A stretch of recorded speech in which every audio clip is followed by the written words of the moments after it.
What's going on, guys? This is Mikeinoid, and today we will be unboxing the Xbox 360 HD DVD player. Now, some of you might not even know what this is, and for those who do know what this is, are probably thinking, why am I even bothering with this? Well, I thought it would be pretty cool to educate some of y'all in a little bit of Xbox's history and take a look at something that was a pretty big failure for Microsoft. The HD DVD player was meant to be an external device used to plug into your Xbox 360 and play the HD DVD format. The HD DVD format was basically the competition for the Blu-ray back in 2006 through 2008, and as you can tell by now, we all know who won that. Blu-ray blew them out of the water. The HD DVD format was discontinued in 2008, so the HD DVD player did not last that long. I believe when Microsoft put this out to stores, the price of this external disk drive was $200. Obviously, that's not a pretty good price, especially when you look at the PlayStation 3, which even though it was $600 when that first released, a Blu-ray player was built into the system, so you didn't have to buy any external disk drives at all. So it's pretty cool that I was able to find this almost complete in box. I was actually just going to buy the DVD player by itself at a retro game store, but when I brought it up to the register, they told me that they had one in the box. So I was like, obviously I was gonna take that one, which is what I'm showing you here.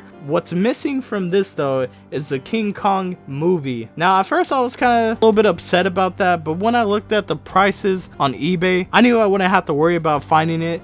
They go for pretty cheap, as you can see. I think the max I would have to pay would be $4, which is obviously not a big deal, but as long as I have the DVD player inside the box and it works, that's all that matters. And what's actually pretty crazy is that they were selling this complete in box DVD player for the same price as if I would have bought it loose, which is $10 for an almost complete in box HD DVD player. I thought that was pretty cool, to be honest with you. So let's go ahead and open this up, and as you can see, that one of the first things we see is the installation disc, which is what we'll be using to set up the DVD player on our 360. And of course we have the manual as well, and then we have the DVD player itself. We're going to go ahead and set that aside for last, and we have this little slip of paper right here to tell us to make sure we install that installation disc first, and then we have a setup guide just basically telling us how to plug everything in and how to set up the 360 and DVD player. And then we open up these flaps, and the first thing we pull out is the remote. I was actually surprised that the remote was still in the box. I was honestly thinking that we wouldn't get the remote, but as you can see, it's still in pretty good condition. And then we have the mini USB cable, which will be used to plug in the DVD player into the 360. And then we have our AC adapters coming in the two separate parts. One is the brick, and then one is the part that will go into the wall. And then of course we have the DVD player itself, and honestly it's a pretty hefty thing.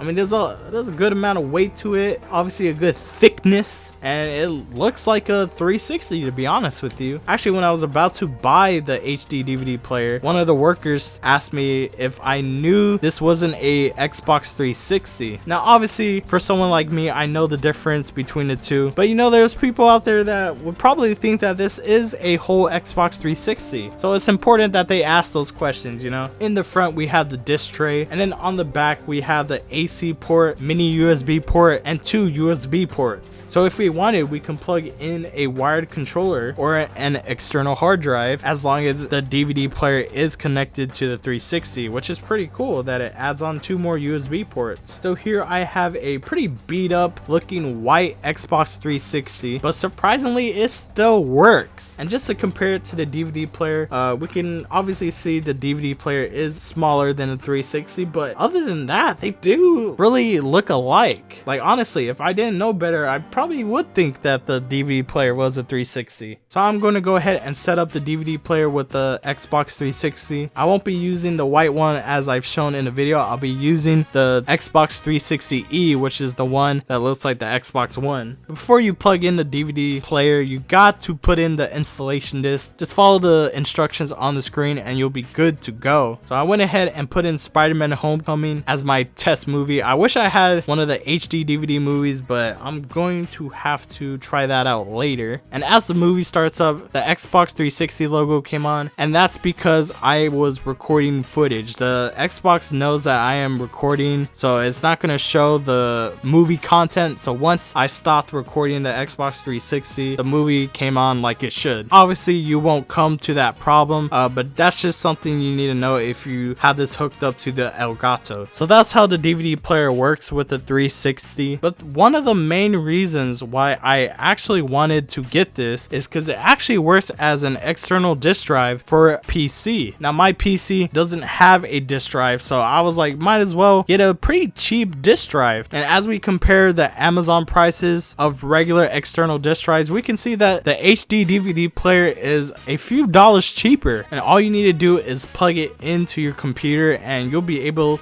to play music, play DVDs, and of course play those HD DVD movies. But like I said, it's pretty cool that this works on your computer. So why did the HD DVD format fail? Well, one of the main reasons is that the HD DVD doesn't have as much capacity as a Blu-ray disc does. The HD DVD can store up to 15 gigabytes on a single layer, while Blu-ray can hold 25 gigabytes. So that basically means Blu-ray can have more storage. So that's why the format didn't do as well. Why did the actual HD DVD player not do good for the 360? Well, like I said earlier, this was $200 to start with. I mean, you don't want to pay $200 just for this thick boy when you could just get a PlayStation 3 that has a Blu-ray disc drive included in the system for $300.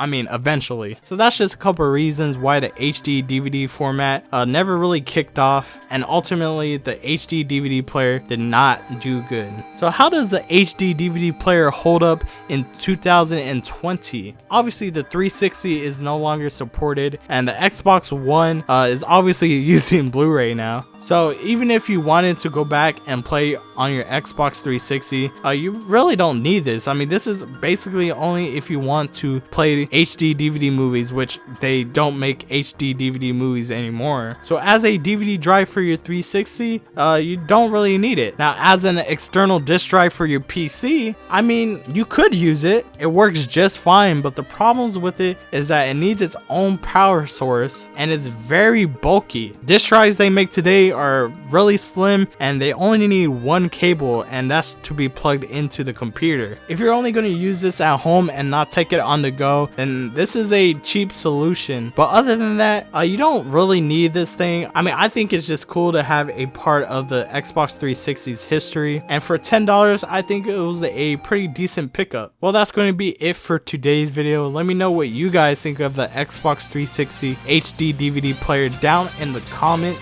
Thank you guys for watching, and of course I will see you guys in the next one. Take care, man. I kind of did want to see King Kong though. I don't even think I saw that.